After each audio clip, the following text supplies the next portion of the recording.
లంగ్స్లో కఫం డిపాజిట్ అవటం, కఫం అంటామండి, కొంతమంది ఫ్లమ్ అంటాం, కొంతమంది తెమడ అంటాము, డిఫరెంట్ లాంగ్వేజెస్ వాడతాము.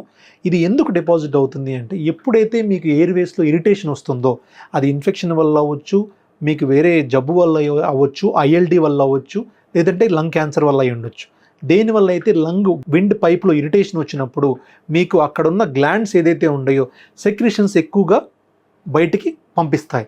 ఆ సెక్రిషన్సే మీకు కఫం రూపంలో బయటకు వస్తాయి. ఈ కఫం అనేది ఏ కండిషన్ బట్టి డిపెండ్ అయి ఉంటుంది. అదే కఫం కనుక థిన్గా ఉంటే మనం ఏమీ క్లియర్ చేయాల్సిన అవసరం లేదండి, ఆటోమేటిక్గా మన దగ్గుతోనే అది క్లియర్ అయి వస్తుంది.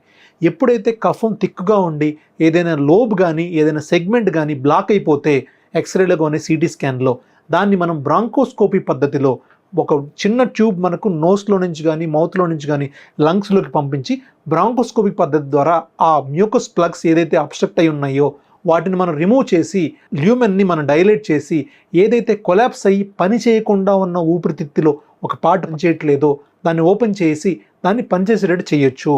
కానీ రొటీన్గా నార్మల్ డే టు డే లైఫ్లో వచ్చే ఫ్లమ్ ఏదైతే ఉందో 95% ఆఫ్ ద కేసెస్లో మనం రొటీన్గానే మనం దగ్గుతూనే తీసేయవచ్చు. ఆర్టిఫిషియల్ మెథడ్స్ యూజ్ చేయాల్సిన అవసరం ఉండదు.